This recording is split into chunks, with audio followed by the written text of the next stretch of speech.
Assalamualaikum warahmatullahi wabarakatuh. Perkenalkan, nama saya Nisrina Fatin Amira dari kelas Pendidikan Kimia A 2019. Pada video kali ini saya akan mempraktekkan uji fotosintesis. Uji fotosintesis yang saya gunakan adalah uji Sach.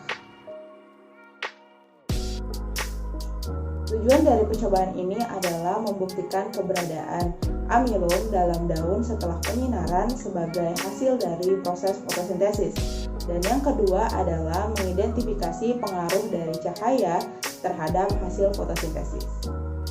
Dalam melakukan percobaan dibutuhkan alat dan juga bahan. Berikut ini merupakan alat-alat yang dibutuhkan dalam percobaan.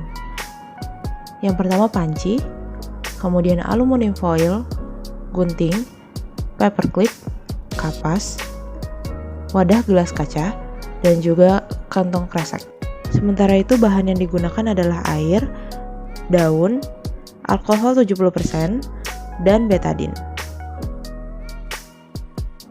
Langkah yang pertama adalah menggunting kertas timah agar ukurannya sesuai dengan daun yang digunakan. Pada praktikum kali ini saya menggunakan daun mangga. Setelah itu, kertas timah dipasangkan pada daun mangga yang saya pilih menggunakan paperclip pada malam hari. Kondisi daun yang seperti ini saya diamkan hingga pagi hari hingga beberapa jam terkena sinar matahari.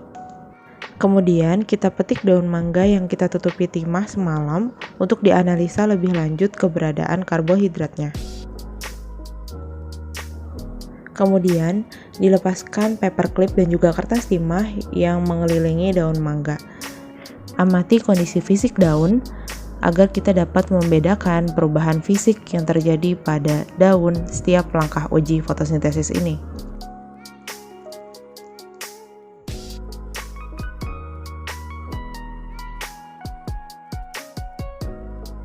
Selanjutnya adalah mengoleskan alkohol 70% menggunakan kapas pada permukaan daun.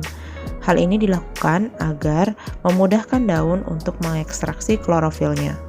Klorofil daun ini diekstraksi untuk memudahkan pengamatan kita terhadap daun pada langkah berikutnya.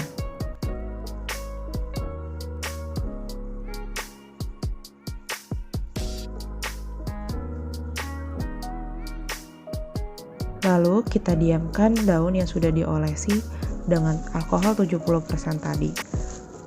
Untuk menghindari kontaminasi dari luar, kita diamkan daun tersebut di dalam kantong plastik. Kemudian diikat. Daun didiamkan selama 15 menit. Langkah selanjutnya adalah memanaskan air. Hal ini dilakukan dengan memasukkan air dalam panci dengan ukuran secukupnya, lalu dinyalakan kompor.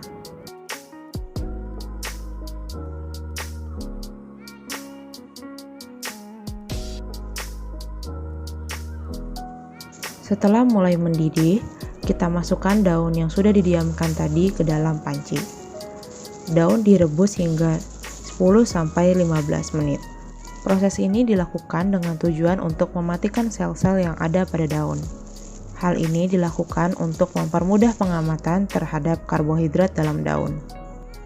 Berikut adalah kondisi daun setelah pemanasan selama 10 menit. Dan berikut ini merupakan kondisi daun setelah pemanasan selama 15 menit. Bila sudah, kita matikan kompor. Lalu pindahkan daun tadi ke dalam wadah gelas kaca.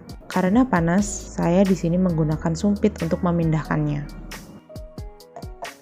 Tahap selanjutnya adalah tahap ekstraksi klorofil dari daun. Dalam ekstraksi klorofil ini digunakan alkohol panas untuk mengekstraksinya. Pada proses ini digunakan alkohol panas karena klorofil mudah larut pada pelarut organik seperti alkohol. Alkohol memiliki sifat mudah terbakar, maka dari itu kita tidak bisa memanaskan alkohol di atas api langsung. Jadi perlu disiapkan air panas sebagai media sumber panas untuk alkohol yang sudah diletakkan di dalam wadah gelas kaca. Masukkan wadah gelas kaca yang sudah berisi daun dan juga alkohol ke dalam wadah berisi air panas tadi. Lalu diamkan sekitar 15 menit. Ekstraksi klorofil dilakukan agar klorofil tidak menghalangi pengamatan kita terhadap karbohidrat saat ditetesi iodin.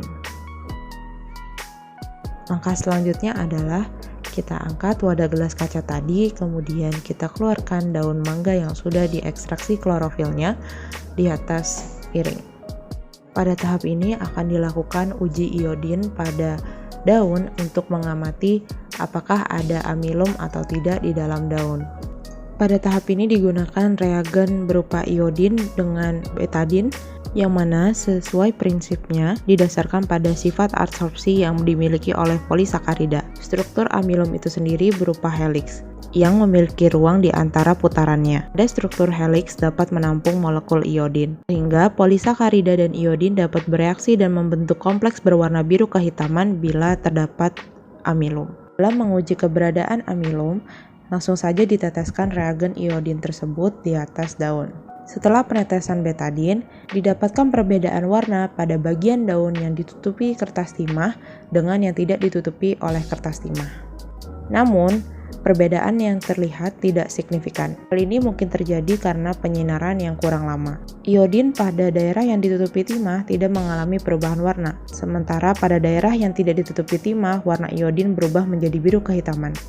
Selanjutnya saya melakukan uji iodin pada air tajin untuk mengetahui hasil positif dari uji iodin pada karbohidrat.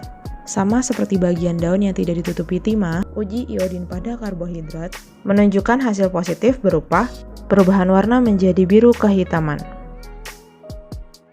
Berdasarkan hasil yang didapatkan, kita dapat simpulkan bahwa bagian daun yang ditutupi timah tidak terdapat amilum dan bagian yang tidak ditutupi timah terdapat amilum.